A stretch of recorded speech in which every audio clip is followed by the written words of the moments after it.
మూసీకి శాశ్వత పరిష్కారం దిశగా నిర్ణయాలు తీసుకుంటున్నట్టు తెలంగాణ సీఎం రేవంత్ రెడ్డి తెలిపారు. 2 ఏళ్లలో గండిపేట గోదావరి నీళ్లను తీసుకొస్తామన్నారు.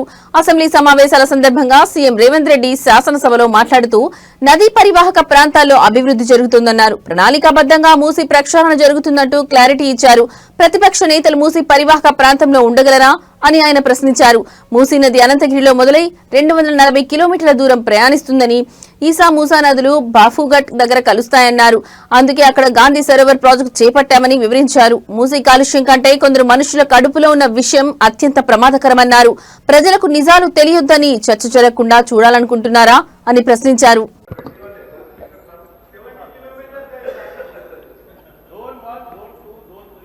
శ్రీధర్ బాబు, నేను చెప్తాను.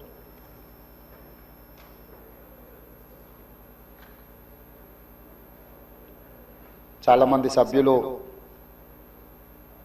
మూసీ నది పునరుద్ధరణకు సంబంధించి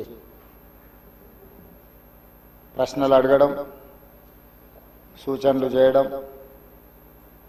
ప్రభుత్వం వైపు నుంచి వివరణ కోరడం జరిగింది.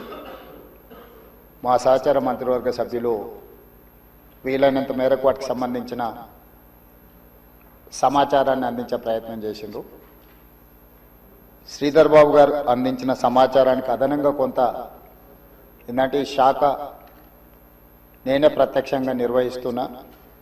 చాలా సందర్భాలలో ఈ సమీక్షలో కానీ, కన్సల్టెంట్స్తో కానీ, అధికారులతో కొన్ని నెలల తరబడి సమీక్షలో నేను ఉన్నా కాబట్టి నాకు కొంత అదనపు సమాచారం తెలుసు.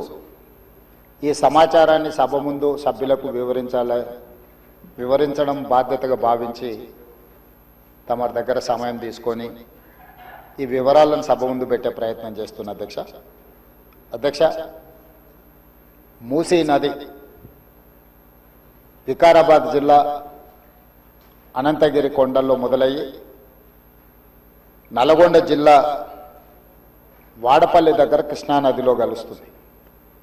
దాదాపుగా అనంతగిరి కొండల నుంచి వాడపల్లి వరకు 240 కిలోమీటర్లు మూసీ నది ప్రవహిస్తుంది. ఈ మూసీ నది మూసీ ఒకటే లేదు అధ్యక్ష, ఇందులో ఈసా నది కూడా ఉంది.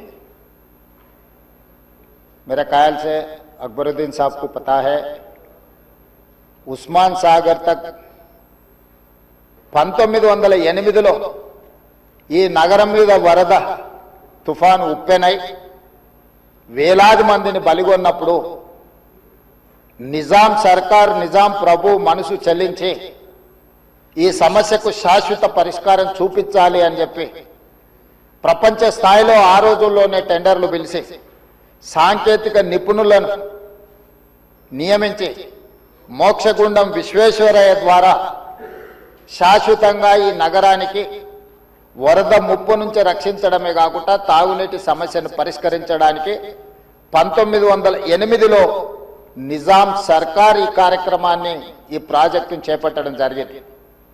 1921-22కు ఉస్మాన్ సాగర్, హిమాయత్ సాగర్ ప్రాజెక్టులను నిర్మించి ఈ రోజుకు 105 సంవత్సరాలైన ఈ పట్టణం నగరం మహానగరంగా విస్తరించిన 105 సంవత్సరాల క్రితం నిజాం ప్రభు నిర్మించిన ఉస్మాన్ సాగర్, హిమాయత్ సాగరే హైదరాబాదు ప్రజల యొక్క దాహార్తిని, ప్రజలకు పాపులర్గా గండిపేట నీళ్ళు అని తెలుసు. హైదరాబాద్కి ఎవరైనా వచ్చి కొంచెం హుషారైతే గండిపేట నీళ్ళు